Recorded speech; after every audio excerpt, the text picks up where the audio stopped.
Saya bersyukur sekali bahwa kita ini dibuat satu visi oleh Tuhan Yesus. Kita harus belajar peka ya, satu dengan yang lainnya. Makanya Paulus juga pernah bilang gini dalam suratnya. Tuhan menyertai rohmu. Apa itu artinya? Penutupan suratnya. Ya, salah satu surat-surat terakhirnya sebelum dia dipenggal kepala di Roma. Dia berkata pada Timotius juga, Tuhan menyertai rohmu. The Lord be with your spirit. Apa ya itu maksudnya? Tidak bisakah dia hanya berkata Immanuel, Tuhan beserta kita? Kenapa Tuhan beserta rohmu spesifik sekali? Merujuk ke salah satu bagian di dalam hidup kita. Our spirit atau our spiritual life. Dia berkata Tuhan menyertai rohmu. Itu luar biasa. Dia berkata mari kita peka kepada Roh Kudus. Dan Roh Kudus mempersatukan kita. Jadi kita itu kalau mau neko-neko, mau aneh-aneh, mau gak keruan, atau mundur dari Tuhan, kita itu merasakan kehadiran saudara-saudara seiman dalam hidup kita. Itu Elia putus hubungan tuh sama yang gituan. Vertikalnya jalan, malah terganggu kan. Karena horizontalnya dia gak jalankan. Dia berkata, aku satu-satunya. Dan aku pun mereka mau bunuh si Isabel itu. Tuhan bilang, wrong, koreksi. Aku masih punya 7.000. 7.000 orang yang setia padaku di Israel tidak mencium kaki Baal. Elia putus hubungan dengan saudara seiman dan dengan rekan. Itu kesalahan. Mungkin di dalam dirinya ada kelelahan atau kekecewaan. Atau dia tidak jaga hati, ketakutan berlebih. Atau bisa jadi juga ada beberapa orang begitu karena sombong. Dia merasa dia bisa sendiri atau dia merasa superior, merasa lebih hebat dari lain, alias roh kompetisi. Dan itu gak baik loh. Kalau ada yang kayak gitu kita gak bisa mencapai visi. Visi akan tercapai tapi tanpa kita. Visi itu tetap dari Tuhan. Kalau apa yang dari Tuhan gak akan kembali sia-sia. Apa yang turun seperti salju dan hujan tidak akan kembali ke atas, tapi turun ke bawah. Pasti digenapi, but without you and me. Jangan gugur ya, satu pun jangan. Padahal Elia tahu, dia ketemu sama Obaja kan, waktu dia perjalanan untuk ketemu sama Ahab.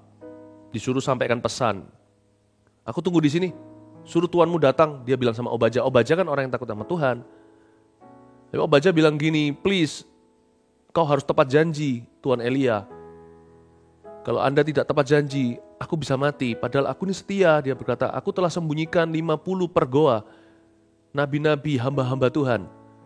Jadi Elia waktu bilang, aku sendirian, aku yang tersisa. Dia padahal tahu loh, kalau masih ada Obaja. Dia masih tahu ada 100 orang lagi, 50-50 dibagi 2 shift, dibagi 2 tempat.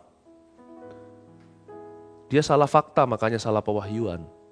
Hati-hati ya, kalau orang itu hatinya salah, dia juling matanya. Dia gak bisa lagi lihat fakta. Padahal Elia tahu jelas itu tidak perlu pewahyuan. Dia tahu bahwa ada Obaja dan masih ada 100 orang yang dia kasih minum dan kasih makan. Waktu Elia tidak jaga hubungan ke horizontal, maka antena ke atasnya pun gak keruan. Kacau balau, dia gak bisa bedain mana pewahyuan, mana perasaan. Dia gak bisa lagi membedakan mana ini Tuhan, mana ini adalah perasaan hatinya sendiri. Mana ini suara Allahnya, suara Roh Kudus, mana suara setan. Jaga horizontalnya, jangan hanya jaga vertikalnya. Kalau kita mau jaga vertikal ya bisa. Dari antara semua orang yang mau jaga vertikal gitu, yang bisa klaim-klaim sesuatu mungkin saya. Saya bisa sok suci, sok sakti gitu ya, dan berkata, don't touch me, masing-masing kalian jangan mendekat ke saya dan sebagainya. Kalau kita dipakai Tuhan, semakin dipakai Tuhan kita harus semakin rendah hati seperti padi. Semakin kita dekat sama Tuhan, kita pasti akan semakin dekat sama orang. Anehnya gitu loh. Orang yang dekat sama Tuhan Yesus, dia pasti jadi task oriented, orientasinya adalah tugas, dia pasti selesaikan. Karena Tuhan itu bertanggung jawab. Tapi orang yang dekat sama Tuhan Yesus, lama-lama juga akan semakin dekat sama manusia. Saya ini diubah, personality, kepribadian saya pun turut berubah. Jadi ternyata yang berubah bukan hanya karakter. Karakter kita itu diubah dalam kemuliaan Allah, tapi personality, bedain ya, karakter dan kepribadian. Karakter itu buah-buah Roh Kudus, jadi gak peduli sana itu melankolik, introvert, extrovert lah, dominan, apapun juga. Kasih adalah kasih, sukacita adalah sukacita, damai sejahtera adalah damai sejahtera, kesabaran, kemurahan, kebaikan, kelemah lembutan, kesetiaan, penguasaan diri itu semuanya sama, sami mawon, you and me. Tapi di dalam konteks yang berbeda. Ada orang yang dominan kepemimpinan, ada orang yang manis ngikutin saja. Ada orang lebih judgmental, tapi karena dia dibentuk karakternya dengan kasih, judgementnya menjadi penilaian yang pas. Jadi orang yang kritis tapi bisa QC, bisa quality controlnya bagus sekali. Tapi kepribadian kita beda. Saya sendiri ini kepribadiannya sampai berubah loh. Sungguh saya itu berubah. Saya ini dulu jedok pemalu. Percaya nggak? Mungkin nggak ada tanda-tanda, nggak ada sisa-sisa kali. Tapi benar. Saya dari dulu itu, papa mama saya paling tahu, keluarga saya paling mengerti. Jadi papa mama saya dan keluarga saya ini, saudara-saudara saya yang paling, hah? Philip kok bisa jadi begini? Anak-anak saya udah gak zamanin. Mereka taunya sudah, demikianlah Daddy. Kalian juga mungkin ya, sudah setengah jalan. Saya ini pemalu level dewa. Udah betul-betul penakut kelas atas. Kalau berkelahi saya berani, tapi ketemu orang ngomong itu nggak bisa saya. Bukan cuma ngobrol sama orang, suruh baik-baik, suruh gimana, nggak bisa. Saya bukan people person, tapi aneh. Waktu Yesus mengubah karakter saya, 9 buah roh pun jadi, ya masih sampai hari ini belum wisuda, tapi terus berjalan. Kepribadian saya pun diubahnya. Sampai-sampai terakhir tes dulu lagi, pernah tes kepribadian, iseng-iseng pernah, sekali juga pernah waktu zaman dulu perkantoran di gereja kita, pernah diadakan untuk full-timernya semacam tes kepribadian. Saya punya juara 1 dominan di seluruh tubuh full-timer kita yang ratusan. Kok bisa ya? Anak kedua yang pelin-pelan. Jadi demikian. Keluarga saya masih tahu, sisa-sisa kepelin-pelanan saya itu masih ada. Saya buka rahasia, jangan beritahu siapa-siapa ya. Kalau pas lagi keluar family time gitu ya, zaman-zaman belum pandemi kan kita kalau pergi-pergi gitu, mau makan di mana itu saya nggak bisa mutuskan. Sampai anak-anak saya itu ketawa. Pernah sekali saya pergi, waktu itu sama putra-putri saya, pergi ke mall, maminya lagi urusin urusan saya sampai harus keluar kota, keluar negeri waktu itu. Karena saya tidak bisa, saya stuck. Ada tugas-tugas pelayanan, jadi saya wakilkan, saya minta istri saya untuk tangani. Pergi waktu itu sampai diketawain. Kita duduk itu beneran sampai 10-15 menit. Di sini ada anak saya juga yang lagi denger nih, Jeremy di sini. Betul kan, Jer? Enggak, kita di depan menu tuh. I don't know what to choose. Jadi khusus akhirnya video call sama maminya, tunjukkan menu, Ma pesan apa? Daddy atau papa tidak bisa memutuskan. Padahal cuma daging atau ayam gitu aja loh, gak bisa. Saya itu sepelin-pelan itu dulu. Tapi sekarang masih ada sisanya. Kalau kita family time keluar gitu mau makan di mana, gue nggak tahu gimana memutuskan ini atau itu tuh bisa saya pentelengin begini bisa 15 menit kanan atau kiri ya. Tapi kalau soal prinsip dalam hidup, you jangan main-main with me. Peperangan rohani, oh jangan coba-coba. Soal pewahyuan firman, soal tantangan kehidupan, soal pilihan hidup, come on. Kau lihat pun ku telan. Tapi kalau daging sapi atau daging ayam, gak tahu. Tuhan menyertai rohmu. Saya minta semua kita mengalami perubahan yang dahsyat dari Tuhan Yesus. Itu namanya transformasi. Jangan cuma improvisasi. Improvisasi itu apa? Transformasi. Berubahlah oleh pembaharuan akal budi Roma 12. Supaya engkau mengerti kehendak Allah. Jangan yang baik saja. Sampai keberkenan. Tapi jangan berhenti di sana. Hingga sempurna. Jangan menjadi serupa dengan dunia. Cara kita hubungan satu dengan yang lainnya itu jangan serupa dengan dunia. Jangan pakai kode-kodenya mereka. Ya, bank punya Swift code-nya, kode untuk transferan. Pesawat juga sama kodenya itu. Kalau kita bingung dulu ya, zaman masih pegang kertas gitu, naik pesawat, kodenya begini. Kalau kode ini kan bisa nunjukkan orang-orang yang travel kan tahu. Kalau Q atau apa itu kan beda kelas, ekonomi, bisnis dan sebagainya. Lalu habis itu kode ini, yang ini.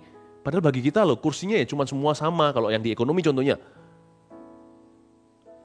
Tapi yang ini kodenya yang bisa diganti, yang ini dari promo.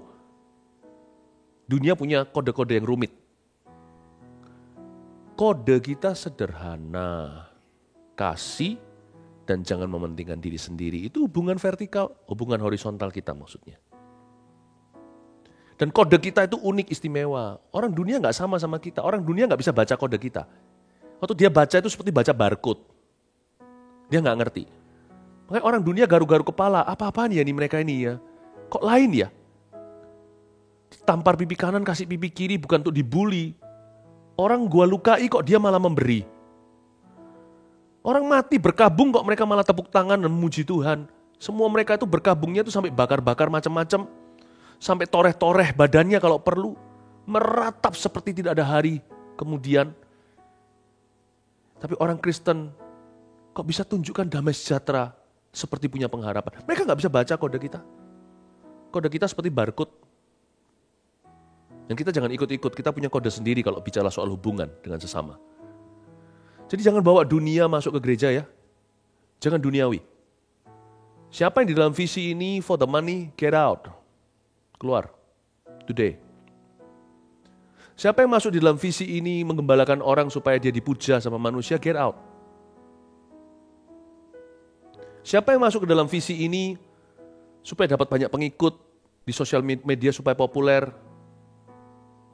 jangan pakai platformnya Tuhan, jangan salibkan Yesus untuk kedua kali.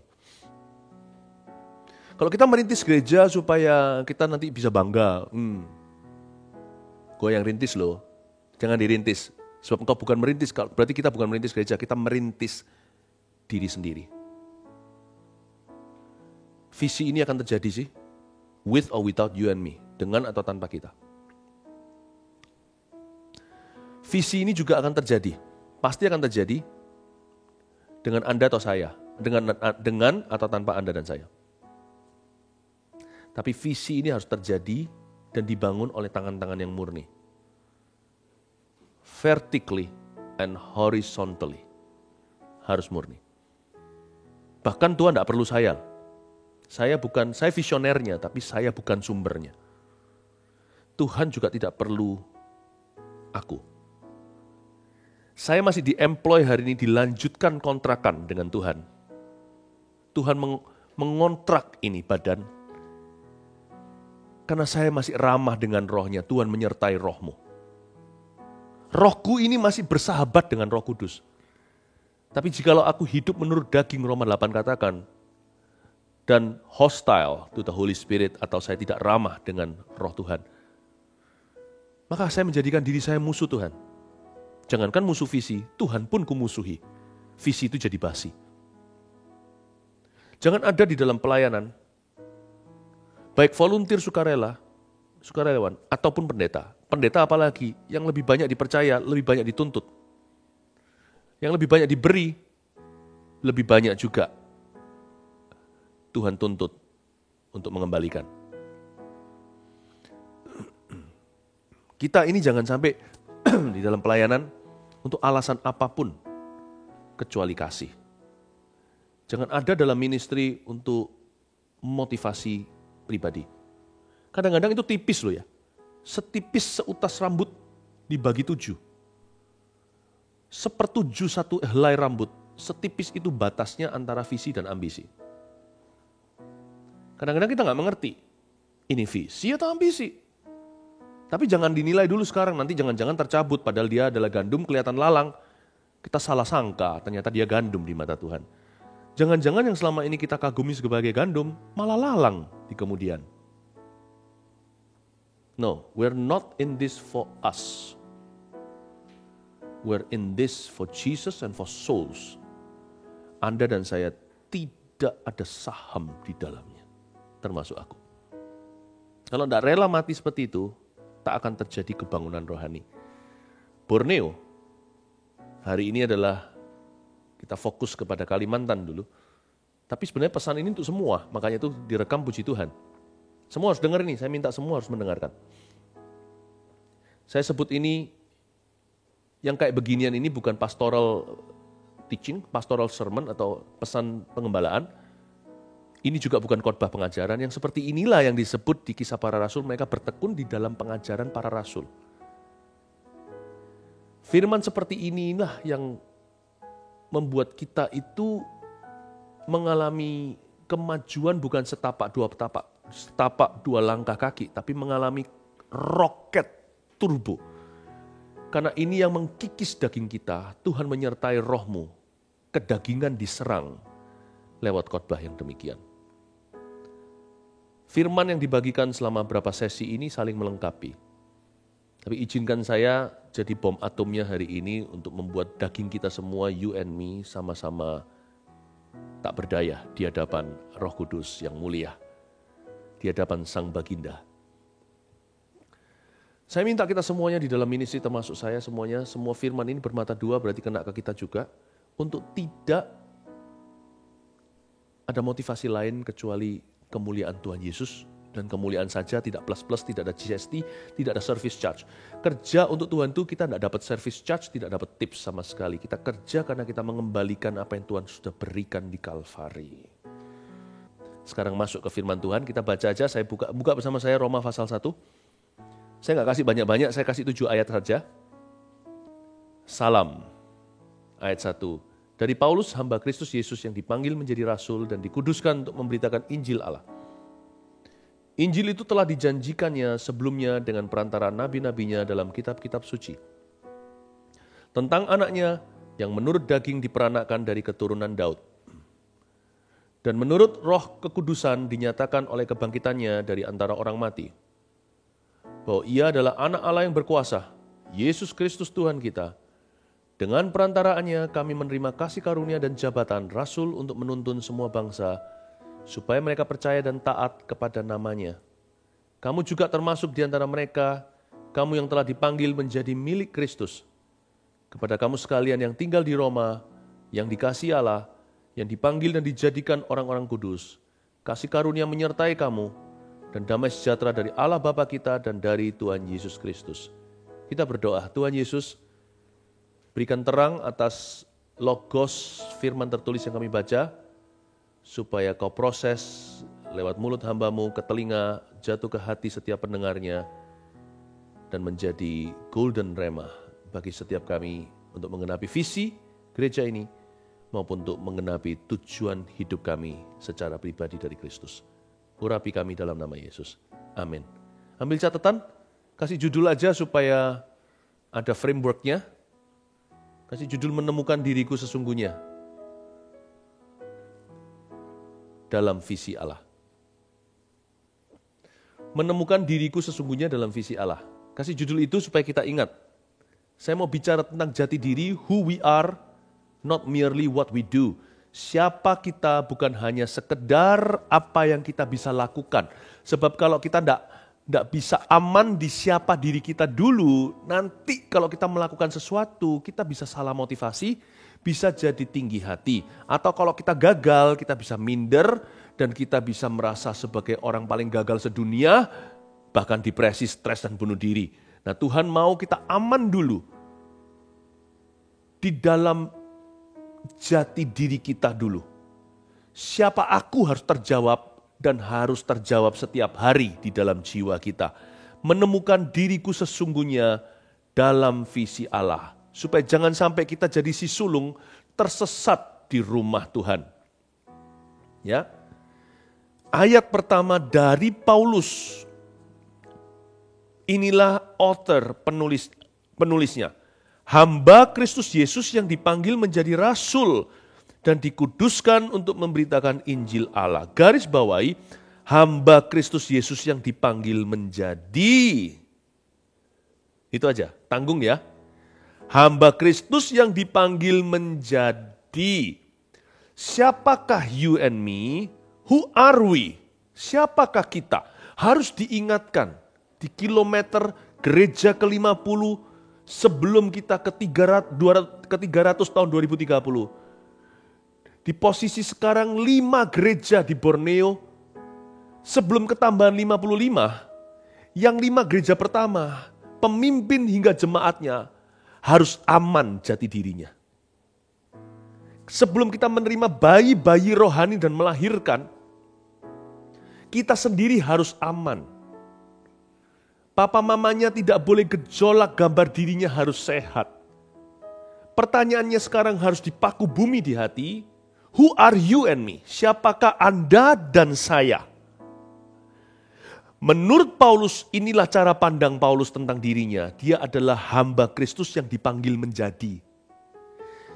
Dari Paulus, hamba Kristus Yesus yang dipanggil menjadi rasul. Saya potong secara tanggung. Paulus berkata tentang dirinya. Dia adalah hamba Kristus yang dipanggil menjadi. Kita ini hamba Kristus dulu, baru menjadi apa kemudian? Bukan sebaliknya, status identitas kita terletak pada pencapaian. Bukan pada jabatan. Bukan pada gelar kita. Tanpa kita melakukan sesuatu atau belum berbuat apa-apa. Hanya karena Kristus mati di Kalvari dan kita agree. Detik hari ketika kita berkata, aku setuju engkau mati bagiku 2000 tahun lalu, dan kita menerima pengorbanan itu dengan iman, langsung kita jadi hamba Kristus, termasuk penyamun yang disalib di samping Tuhan Yesus, belum bisa pelayanan, dibaptis pun belum sempat, lalu meninggal dunia, orang itu sudah hamba Tuhan di mata Tuhannya. Dan sore itu, petang itu dia sudah di Firdaus bersama dengan Yesus. Mari kita tancapkan kencang-kencang. Kokohkan patok-patokmu sebelum mengembang ke kanan ke kiri dan keturunanmu memperoleh bangsa-bangsa. Kalimantan, Borneo, pulau-pulau yang lain, seluruh Indonesia, Asia. Dan seluruh dunia. Kita ini hamba Kristus dulu. Baru menjadi apa? Karena itu, apapun yang kau katakan, lakukan, tidak katakan, tolak ukur dasarnya bukan pelayanan, tapi who you are in Christ. Siapa dirimu dalam Kristus. Karena kita hamba Kristus, kita harus meneladani Tuannya. Dan semua harus berdasar perintah Tuhannya. Jadi dalam segala sikon, situasi, kondisi, saya selalu bertanya, satu, apa yang akan Yesus lakukan atau katakan dalam situasi ini? Dan kalau itu tidak relevan, pertanyaan apa yang Yesus akan lakukan, karena Yesus nggak seperti saya. Contohnya kalau saya jatuh dalam dosa, kan Yesus tidak jatuh dalam dosa, tapi dia dicobai. Namun dicobai dalam segala perkara, namun tidak berdosa, jadi dia bisa mengajari kita cara menang. Dan waktu kita dicobai, Tuhan itu pasti menunjukkan jalan, karena dia sendiri pernah merasakan lapar, dikhianati, digoda, diiming-imingi. Pernah semua, jadi dia tahu jalannya. Tapi kalau kita jatuh, kan Yesus gak pernah jatuh. Jadi pertanyaan itu gak relevan. Apa yang akan Yesus lakukan ya kalau dia jatuh dalam dosa seperti saya? Gimana dia kembali kepada Bapa? Jangan, itu salah pertanyaan. Maka saya ke pertanyaan kedua, bukan apa yang Yesus akan lakukan dalam situasi ini yang aku hadapi. Karena aku hamba Kristus kan, aku harus meneladani Tuhan. Apa yang akan Yesus lakukan? Kalau begitu gak relevan, saya tanya pertanyaan kedua. Kira-kira apa yang Yesus akan perintahkan kepada saya kalau saya ngalami ini sekarang? Yesus pasti berkata, bertobatlah nak. Menulis-nulis di tanah. Kalau ada yang jatuh dalam dosa, tertangkap basah, Tuhan berkata, mana penghukummu? Nggak ada kan? Aku pun tidak menghukummu. Pergilah and sin no more. Dan jangan berbuat dosa. Karena itu tolak ukur kita segala kelakuan dan perbuatan, bahkan perkataan dan perasaan, itu tolak ukurnya adalah what would Jesus do? Bukan pelayanan. Kalau pelayanan kan ceklock doang. Tuhan urapi aku dengan urapan ganda karena sebentar lagi performa. Tapi kalau tidak ada pelayanan kan kita tidak ada persiapan. Oh iya gak pelayanan, jadi boleh deh kalau gitu aku jatuh dalam dosa. Sekali-kali kan gak apa-apa, semua orang kalau pelayanan kan pernah berbuat begitu. Kalau fokusnya ke manusia, fokusnya ke ministry, Anda bisa jatuh. Saya juga bisa. Tapi kalau ke Kristus, dialah gunung batu. Dia selalu ada di situ, ada ministry atau tidak. Makanya Paulus itu kuat. Rahasia kerasulannya itu bukan terletak pada kerasulannya. Rahasia kerasulannya terletak pada hubungannya. Dari Paulus, hamba Kristus yang dipanggil menjadi. Dahsyat gak?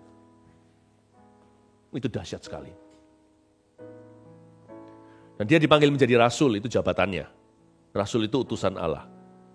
Lihat kalimat di ayat 1b.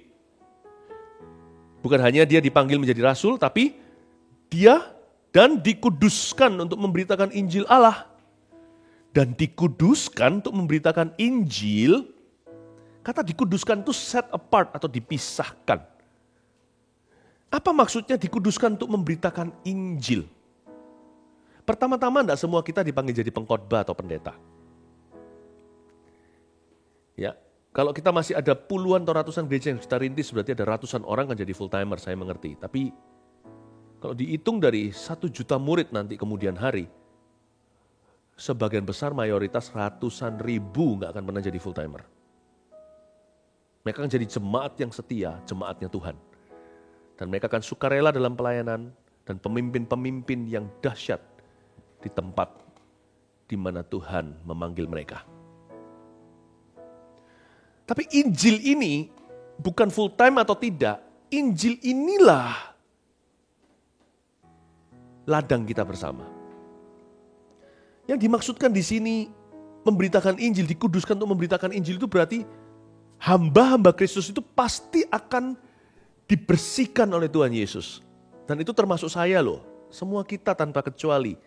Kata dipisahkan itu sama artinya dengan Yohanes 15, dibersihkan carang-carang yang sudah berbuah agar lebih banyak berbuah lagi. Dalam bahasa Inggrisnya purge. Purge, P-U-R-G-E, yang artinya pembersihan total. Dan kata purge juga bisa dipakai secara negatif, seperti dalam peperangan saudara, contohnya agama tertentu mau menghapuskan kelompok agama lain dari muka bumi. Terjadi penganiayaan secara massal. Seperti zaman dulu, Perang Dunia Kedua. Waktu itu peperangan, satu bangsa hendak meniadakan satu bangsa yang lainnya. Waktu itu Holocaust pun terjadi. Camp konsentrasi, orang-orang Yahudi dibunuh dalam jumlah jutaan orang. Itu yang disebut purging. Tuhan pasti akan purge, yang Tuhan musuhi di dalam diri hamba-hamba Kristus adalah musuh-musuh Kristus. Sebab peperangan kita bukan melawan darah dan daging, bukan manusia maksudnya. Tuhan akan lenyapkan manusia dari hidup kita, Tuhan akan pakai mereka untuk mempertajam kita. Yang Tuhan lenyapkan adalah sifat buruk kita. Sifat kita yang egois, kebiasaan buruk kita. Cara berpikiran kita yang salah atau cara berpikiran kita yang terlalu dangkal, yang tidak bisa menerima pikiran-pikiran Allah karena terlalu membanggakan pikirannya sendiri atau pikiran manusia. Tuhan akan musuhi, Tuhan akan purge. Purge itu juga artinya detox ilahi. Jadi karena itu hamba-hamba Kristus selalu punya pengalaman-pengalaman yang gak enak. Kalau mulus melulu kemungkinan bukan hamba Kristus.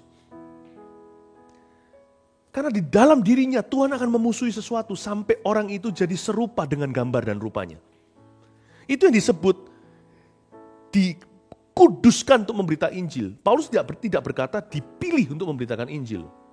Paulus tidak berkata dipanggil untuk memberitakan Injil. Paulus berkata dikuduskan, dipurge, didetoks secara ilahi. Karena itu jangan kita mengeluh di masa-masa padang gurun. Jangan kita itu menyerah di masa-masa padang belantara. Ketika kita di dalam lembah kekelaman, jangan ikut serigala, tapi cari tongkat dan gada. Pegang teguh padanya ketika kita sedang bergelantungan di ujung jurang. Never give up. Seorang hamba Kristus itu tidak teruji lewat masa-masa indah. Dia teruji lewat masa-masa susah. Setiap visi itu akan mencapai ujungnya, yaitu penggenapan. Tapi perjalanannya pasti mengalami kematian dari waktu ke waktu. Bukan visi itu yang mati. Daging hamba-hamba visi itu yang dimatikan. Itulah sebabnya lumrah dan normal terjadi gesekan manusia menajamkan manusia layaknya besi menajamkan besi. Visi itu kebangkitan. Ya, visi itu kuasa kebangkitan. Tiada kebangkitan tanpa kematian. Di dalam perjalanan penggenapan visi itu Daud diproses Tuhan. Ya ampun prosesnya. Daud, Yesus pun masuk dalam proses. Dicobai di padang gurun. Dan macam-macam, tidak perlu saya sebut satu persatu, bukan? Kita semua tahu Alkitab. Pasti kita mengalami kematian.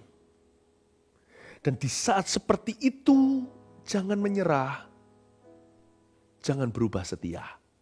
Waktu kita turun ke bawah, entah karena salah kita atau salah orang lain, kita nggak salah. Pokoknya kalau kita dibawa ke bawah, berarti sedang terjadi pengudusan. Tuhan akan memakai seperti Roma 8 katakan, semua perkara, segala perkara, baik yang baik maupun yang buruk kelihatannya, untuk mendatangkan kebaikan buat hamba-hamba Kristus, buat kita yang mengasihi Dia, yang terpanggil sesuai rencananya, yang dipilih untuk melakukan kehendak-Nya. Dia berkata, aku rasul Injil ini dan aku dikuduskan untuk memberitakan Injil. Karena itu, setiap visi yang tidak mengalami tantangan dan tidak pernah dibawa ke gurun dan padang belantara, kemungkinan visi itu bukan dari Tuhan. Karena Tuhan tidak perlu sempurnakan. Dan kemungkinan juga bukan dari Tuhan karena setan pun tidak takut dan biarkan. Jadi kalau terjadi suatu gesekan, selesaikan.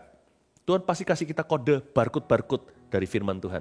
Dan ada tuntunan pengembalaan, belum lagi tuntunan pribadi oleh Roh Kudus di dalam hatimu. Sehingga hati nurani kita itu tahu apa yang benar dan apa yang salah. Di setiap langkah hidup kita. Jangan menyerah ya, kalau kita dibawa di masa-masa begitu. Sekarang enggak, nanti ada.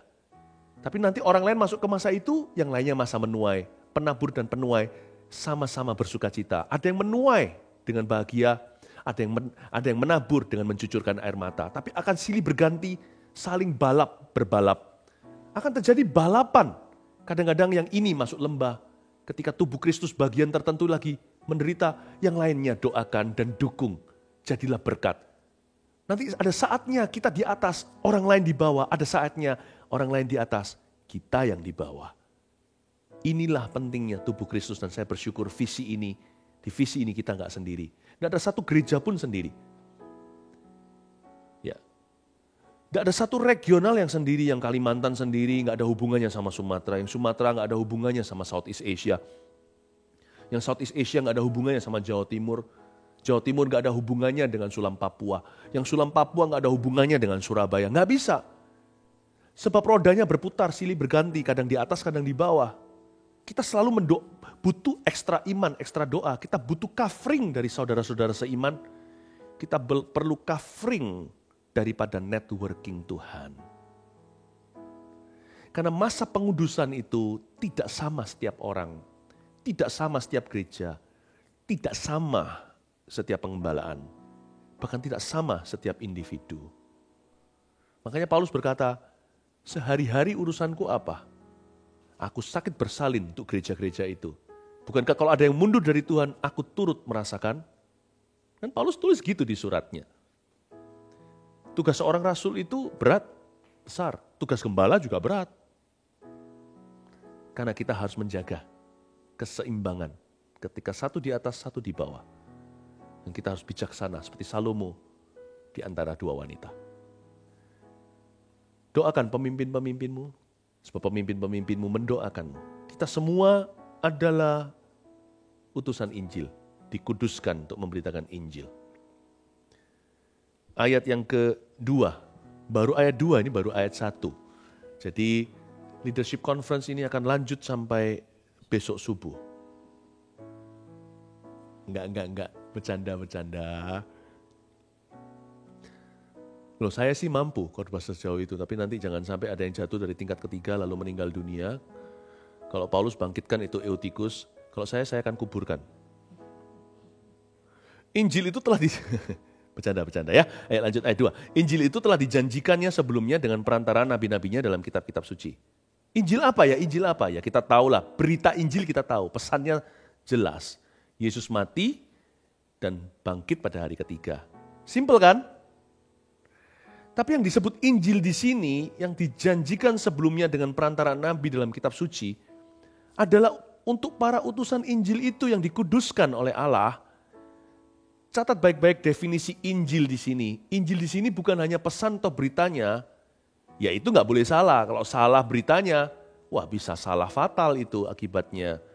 Tapi Injil di sini bagi sang utusan Injil adalah hidup yang berpusat pada Kristus. Itu Injil. Anda bisa beritakan Injil, hidupmu tidak sesuai dengan Injil loh. Kita bisa mengkhotbahkan firman, hidup nggak sesuai firman. Kita bisa menjadi utusan Injil ketika pelayanan, tetapi dalam kehidupan musuh Injil. Malahan. Injil itu dijanjikan. Injil itu bagi sang utusan Injil adalah hidup yang berpusat pada Kristus. Ingat ya, be Christ-centered in everything you do. In your life, hidup mandatnya cuma satu, pusat pada Kristus. Tapi Injil bagi orang yang belum mendengarkannya atau yang belum diselamatkan, dia adalah berita keselamatan. Injil itu kekuatan Allah, Roma 1:16. Bagi orang-orang yang percaya. Pertama bagi orang Yahudi, lalu bagi orang Yunani. Injil kekuatan untuk menyelamatkan. Tapi bagi pemberitanya, utusannya, you and me, Injil itu adalah sebuah kehidupan 24 jam sehari yang berpusatkan pada Kristus.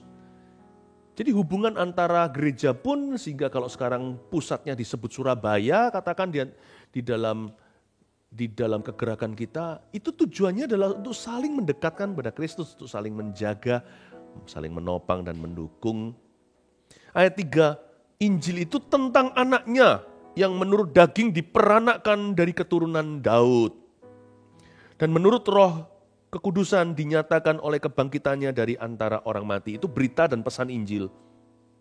Bahwa ia adalah anak Allah yang berkuasa. Yesus Kristus Tuhan kita. Itulah pesannya. Jangan salah ya, pesannya tidak boleh meleset. Simple kok, Yesus mati, Yesus bangkit pada hari ketiga, Jesus loves you. Tapi saya ingin garis bawahi di ayat 3, semua pesan Injil itu berpusat pada, lihat ayat 3, dua kata pertama, tentang anaknya. It's all about Christ. It's all about Christ. Dari awal hingga akhir adalah tentang Kristus. Bahkan di ayat 5 dikatakan, dengan perantaraannya kami menerima kasih karunia. Katakan kasih karunia. Dan jabatan, katakan jabatan. Dengan perantaraannya kami menerima kasih karunia dan jabatan rasul untuk menuntun semua bangsa supaya mereka percaya dan taat kepada firman-Nya, kepada namanya. Katakan untuk menuntun semua bangsa. Nah, Injil itu berpusat pada Kristus. Ayat 3 tentang anaknya. Sedangkan di ayat 5, jabatan adalah atau hanyalah kasih karunia sementara di dunia. Jadi ternyata memberitakan Injil itu tidak kekal. Injil itu kekal, pemberitaan tidak kekal. Sampai Tuhan datang, mari, bahasa Surabaya, selesailah. Tujuannya adalah untuk menuntun semua bangsa kepada Tuhan atau segala makhluk di Markus 16. Menuntun semua bangsa Tuhan, iya. Every Christian has a mission, setiap orang Kristen punya misi. Gak peduli pendeta atau bukan, aktivis atau tidak, yang mengaku Yesus adalah Tuhannya, orang itu punya misi dari Tuhan Yesus. Hidupnya ada misi Tuhan. Yaitu untuk menuntun manusia datang kepadanya. Atau menuntun orang kepada kebenaran. Seperti kata-kata Tuhan kepada Daniel di pasal Daniel yang terakhir. Dan orang-orang yang seperti ini akan bercahaya bagaikan bintang-bintang di akhir zaman. Satu, mereka yang hidup bijaksana. Dua, mereka yang menuntun banyak orang pada kebenaran. Gak semua orang jadi penginjil. Lalu tebarkan jala secara rohani.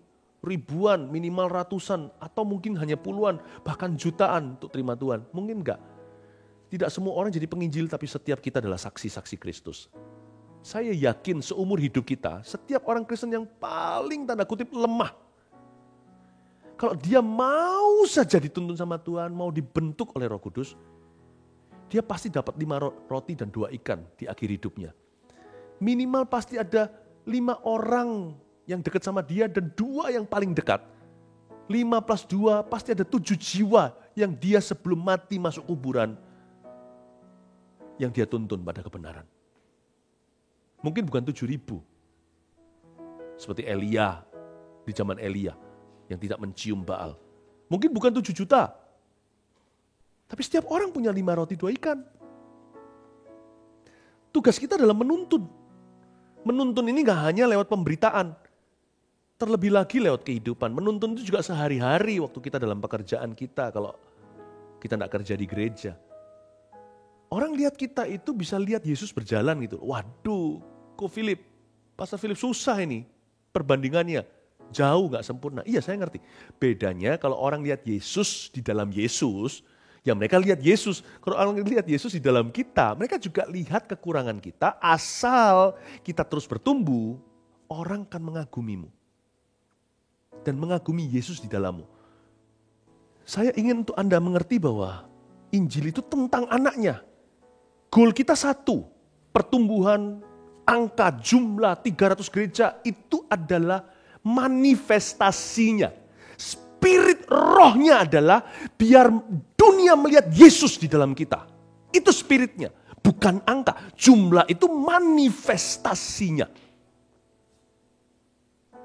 Ya, makan itu kita tahu kapan berhenti, yaitu waktu kita kenyang. Makanya Tuhan ajarkan di doa Bapa kami, berilah pada kami hari ini makanan kami secukupnya. Mari praktekkan, kalau sudah kenyang, jangan sampai muntah.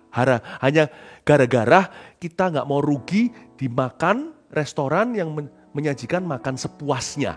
Enak aja bayar mahal, gua makan yang banyak, gak boleh rantangan. Saya habisi di sini, lalu muntah di tempat, kan malu-maluin. Kapan kita tahu kita harus berhenti makan? Waktu kita kenyang. Ya kan? Sudah ada gizi. Kapan kita tahu bahwa dunia melihat Kristus dalam diri kita itu sampai titik maksimal? Itulah target. 300 gereja. Dan itulah kata kenyang. Bahwa inilah maksimal kapasitas kita sampai 2030, 300 gereja. Lalu 301 gereja berikutnya, 700 kemudian sampai 1000, itu kenyang berikutnya waktu kapasitas kita bertambah. Sekarang kita gak bisa makan 1000, gak kuat saudaraku. Tapi makan kan bukan karena kenyang, tapi karena gizinya. Dan gizi spirit roh daripada visi ini adalah tentang anaknya, ayat 3. Yesus Kristus. So the world will see Jesus in me. The world will see Jesus in us. Supaya dunia melihat Yesus dalamku. Supaya dunia melihat Yesus di dalam kita. Supaya dunia melihat Yesus dalam Mawar Sharon. Dalam gereja kita tercinta. Supaya Indonesia, Asia, semua bangsa-bangsa yang akan kita tuntun pada kebenaran itu melihat Yesus Tuhan di dalam kita. Kapan kenyangnya? Borneo. Berapa tadi? 60 gereja. Bagian daripada 300 di 2030. Nanti Sumatera berapa? Sulam, Papua, Jawa Timur, Jawa Tengah, Jabodetabek juga. Asia, Southeast Asia. Kapan kenyangnya? Berikan pada kami apa yang secukupnya. Karena itu maksimal kemampuan kami saat ini kami persembahkan. Dan 1000. Tapi semua adalah tentang anaknya. Itu gizinya. Visi itu kenyangnya. Paham ya? Tangkap ini. Untuk menuntun semua bangsa supaya mereka percaya dan taat kepada namanya. Ayat 6, udah mau selesai nih. Kamu juga termasuk di antara mereka. Kamu yang telah dipanggil menjadi milik Kristus. Kepada kamu sekalian yang tinggal di Roma yang dikasihi Allah. Yang dipanggil dan menjadikan dan dijadikan orang-orang kudus. Berhenti di ayat 6, ayat 7a. Ayat 6 kembali, kamu juga termasuk di antara mereka, kamu yang telah dipanggil menjadi milik Kristus. Di penghujungnya, hanya satu yang tertinggal, hanya satu status. Milik Kristus garis bawah itu. Suatu hari ketika di Bukit Doa, waktu itu gereja kita masih berjumlah sekitar kurang lebih 30-an. Saya masih ingat kok, data entry memberi saya angka di saat-saat itu tahun berapa saya lupa. Tapi jumlah total anggota jemaat kita adalah 30.000 murid. Sekarang kita total ya, totalitas semua yang kita ini digabung, yang digembalakan dari GMS Surabaya Barat di SCC sini bersama dengan saya, sekitar 40 gereja dan 40-an ke arah, 40-an ribu sekian ke arah 50. Waktu itu hati saya senang sekali melihat pertumbuhan. Waktu gereja 30-an, gereja lokal maksudnya, 30 ribuan lebih jemaat, anggota yang setia, murid-murid Kristus yang kita gembalakan. Saya duduk di antara sesi itu sebelum malam hari kan, sore-sore kan ada break dulu, mereka main-main lah, free time lah, atau istirahat tidur siang. Saya di salah satu tempat istirahat, di luar kamar saya melihat kalian lalu lalang, hamba-hamba Tuhan, para full-timer. Waktu lewat begitu tuh, hati saya itu bangga. Apa salahnya bangga? Kan gak apa-apa. Saya hanya berkata, wow Tuhan, haleluya. 30 gereja. Kita mau ke arah 1.000 gereja dan sebagainya. Terus tiba-tiba Tuhan Yesus ngomong gini sama saya. Saya dengar itu secara jelas, Roh Kudus bilang, suatu hari mereka semua akan melupakanmu. Hah? Loh, bukannya saya itu mau pamrih ya? Enggak sih, tapi dilupakan. Wow, itu cruel sekali, itu kejam sekali. Terus Tuhan ingatkan saya bahwa anak saya waktu masih kecil, punya anak saya yang contohnya paling saya ingat waktu itu adalah anak kedua kami, Jeremy, sangat attach atau sangat dekat dengan susternya. Amat sangat dengan susternya. Saya dan istri saya itu orang tua yang sangat perhatian dan beri waktu. Tapi bagaimanapun juga kalau siang hari waktu kami kerja kan dia sama neni. Waktu masih kecil sekali sama neni. Jadi waktu kami pulang itu selalu ada masa adaptasi. Kalau kami ngelembur 1 jam saja itu udah kerasa bagi anak. Jadi waktu pulang itu kadang-kadang gak mau saya rangkul. Saya begini tangan, dia ke neninya. Mungkin hari itu it was a rough day for a baby. Mungkin waktu itu gak gampang buat seorang bayi. Mungkin dia lagi kenapa kayak apa kayak. Jadi dia mungkin saat itu dipeluk terus dan bagaimana terjadi bonding. Waktu dipeluk gitu, saya mau marah ya gak bisa karena neninya melakukan tugas dengan sangat baik sampai anak saya itu merasa disayang. Ya. Tapi saya di dalam hati juga gak bisa sangkali, saya rasa cemburu sekali. Lu kok gak mau sama papa mamanya? Saya begini dia gak mau peluk saya. Akhirnya waktu itu Tuhan ingatkan saya, tiba-tiba itu seperti tersirat di depan saya, sangat jelas seolah-olah terjadi baru kemarin. Pada waktu itu anak saya sudah besar. Lalu Tuhan bilang sama saya, kamu juga neni di bumi ini. Suatu hari anakmu akan besar, dan mereka akan tahu siapa yang punya. Dan mereka akan mengerti siapa sesungguhnya ayahnya. Waktu itu, mereka mungkin tidak perlu, bukan tidak akan loh ya, Tuhan mau hancurkan hati saya ini. Kalau saya punya rasa memiliki kan oke. Visi harus ada rasa memiliki, kalau nggak gitu kita nggak akan mati-matian menjadikannya. Tetapi rasa memiliki itu berhenti sampai titik kita harus jadi milik Kristus, itu berarti kita harus melepaskan suatu saat. Kita harus punya roh menyangkal diri. Nah, Tuhan bilang sama saya seperti ini, sekarang kamu coba tanya sama Jeremy, Neni ini namanya. Dia masih ingat enggak? Dia masih mau enggak? Dia enggak mau. Sekarang anak-anak kami 3 selalu ikut. Apa-apa dedinya, maminya, papanya, mamanya. Sangat sayang dengan kami. Ya, saya juga merasa gimana buat Neni. Tapi Neni itu juga akhirnya punya kehidupan sendiri. Dia pasti juga happy dan enggak bekerja dengan kami. Selesainya juga baik-baik. Sangat senang bekerja di rumah tangga kami.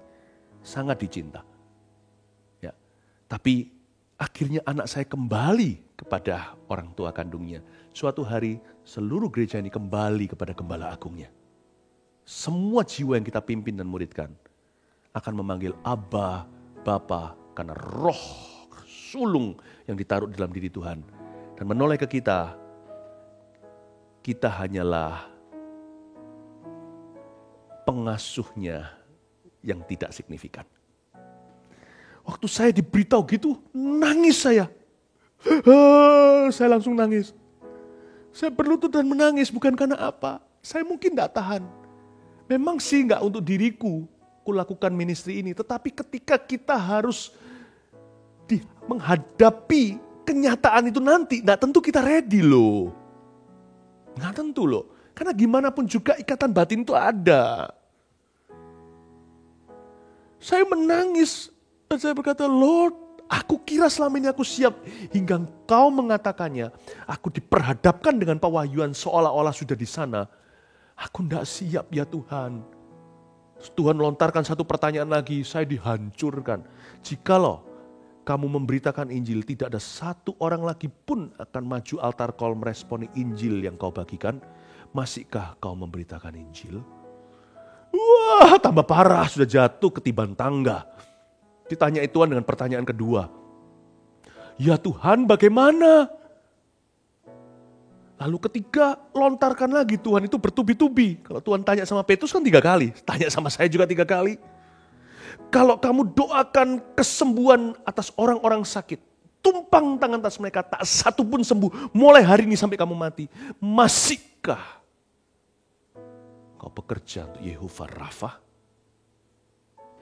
Masih tetap menggebu-gebu memberitakan kesembuhan ilahi dan mempraktekkan imanmu sekalipun tidak berujung jawaban atau mujizat? Saya nangis dan saya minta pending. Saya harap, saya tidak tahu apakah Anda malam hari itu, saya lupa tahun berapa. Kalau Anda pernah lihat saya masuk ke ibadah lesu, itu mungkin tahun itu di retreat sinode dulu namanya retreat gembala. Saya bilang sama Tuhan, give me time, I'll answer you soon. Aku akan menjawabmu segera. Kasih aku waktu untuk mencerna di hatiku. Kembalilah saya ke kamar saya, singkat cerita sudah lewat sesi malam hari saya berkata, Tuhan, Tuhanku yang kucinta. Aku memulai semuanya itu nol denganmu. Aku pulang kembali akan nol. Ujungnya gelarku hanya satu, aku milikmu. Dan hanya kau milikku di sorga. Tiada yang kuingini di bumi selain daripadamu.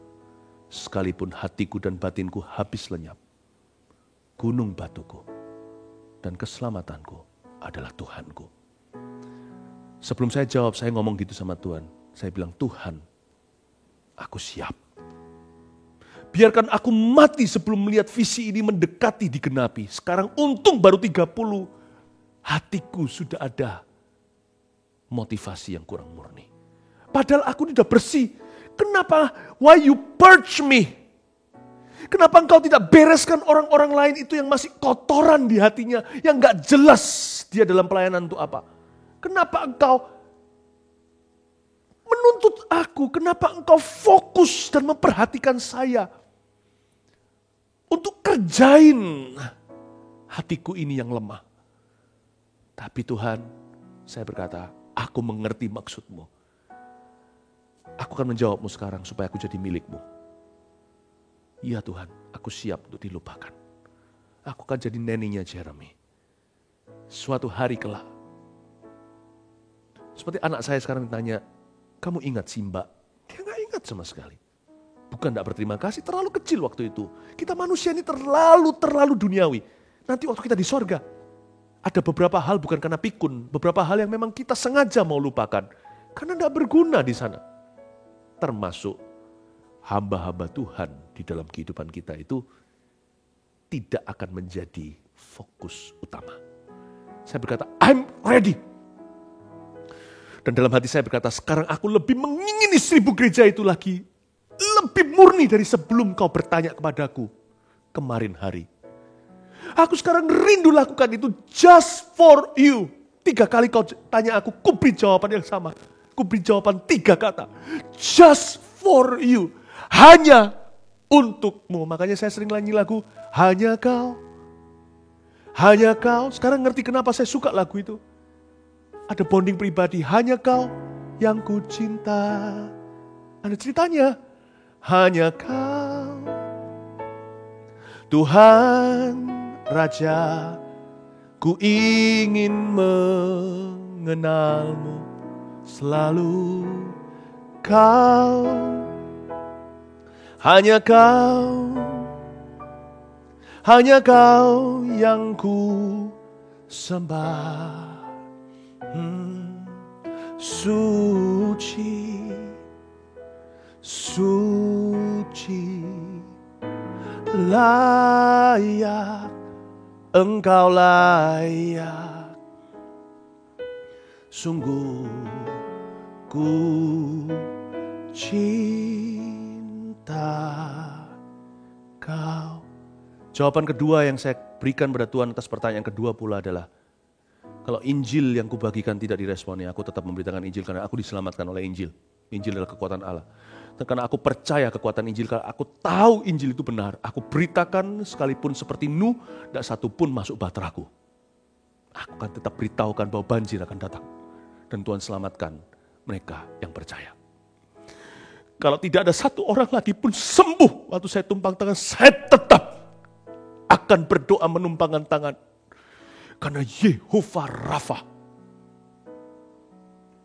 adalah Allah. Saya doakan kesembuhan bukan karena orang sembuh, saya doakan kesembuhan karena Engkau adalah Yehovah Rafa. Dengan berlutut dan angkat tangan saya berkata kepada Tuhan, hanya Kau yang kupuji. Ku ingin mengenal-Mu. Di saat itu Roh Kudus belai kepala saya seperti tahun 1992. Waktu saya bertobat seperti yang ditulis di dalam buku yang saya tulis, Holy Spirit My Best Friend. Masa-masa saya mengalami lawatan Roh Allah. Saya mengalami lagi di Bukit Doa. Saya dibelai sepanjang malam, sepanjang hari itu. Tanpa saya beritahu kalian semua, kalian tidak tahu. Dan Tuhan berkata, 1,000 churches I will give you. Aku akan memberikan 1,000 gereja itu kepadamu. Saya berkata, let your will be done. Kalau dulu saya berkata, yes! Sekarang saya berkata, let your will be done. Yang kurindukan bukan 1,000 itu. Kehendak-Mu yang jadi dalam hidupku. Rasakan Tuhan sekali lagi di sini. Hanya menjadi milik Kristus, itulah kerinduanku. Suatu hari kalau kita semua mati, kalau Tuhan belum datang, kuburan mau tulis apa? Kuburanku jangan tulis aneh-aneh ya. Jangan tulis whatever tadi, perkenalan tadi saya ngomong sama Ko Yudi. Ya gak apa-apa sih, memang harus namanya protokolnya. Perkenalan kalau sebelum seminar, konferensi di luar negeri apa, ini Philip Mantova siapalah, bla bla bla. Gerejanya gimana apa. Gak apa-apa lah. Tapi di kuburan saya don't write anything. Someday, kalau Tuhan belum datang, tulis saja Philip Mantova. Tanggalnya, tahunnya, milik Kristus. Tutup buku. I want to be remembered just as that. Cuma mau diingat sebagai itu dan itu saja. Tidak mau yang lainnya. Embel-embel lain. Hanyalah kemuliaan Tuhan. Yang ada embel-embel lain yang saya mau dilupakan adalah kesalahan saya.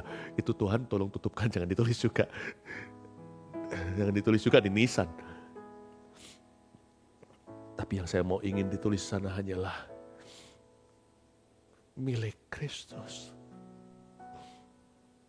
Hanya Kau, hanya Kau, hanya Kau yang ku cinta. Hanya Kau, Tuhan Raja, ku ingin mengenal-Mu selalu. Kau, hanya Kau, hanya Kau yang ku sembah. Suci, suci, layak, Engkau layak. Sungguh ku cinta Kau.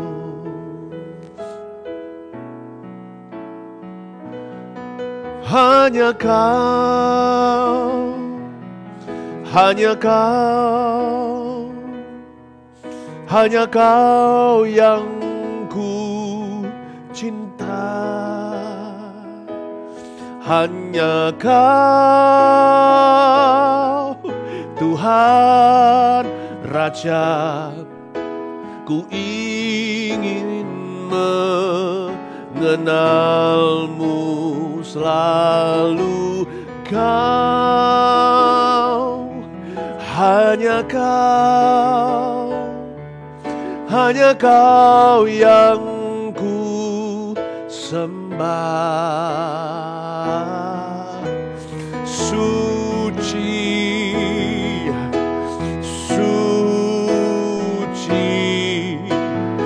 layak, Engkau layak, sungguh ku cinta. Suci,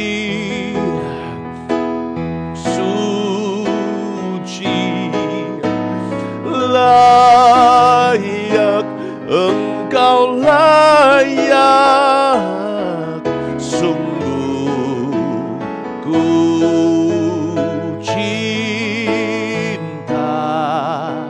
Suci,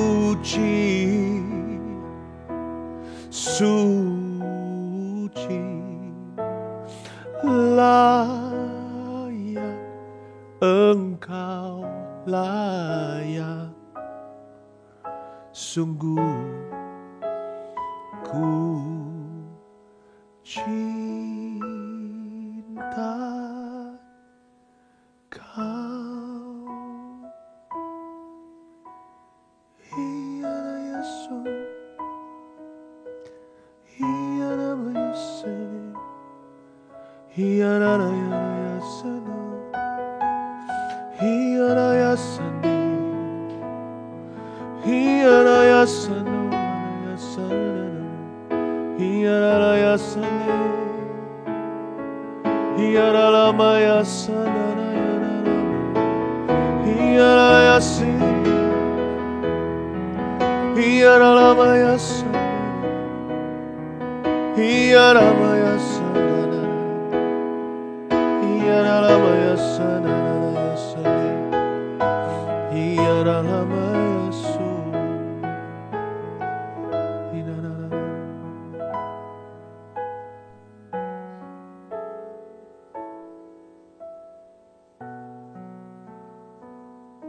Angkat tanganmu, saudaraku.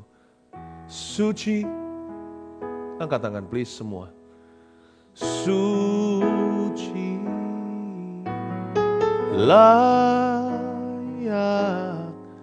Engkau layak, sungguh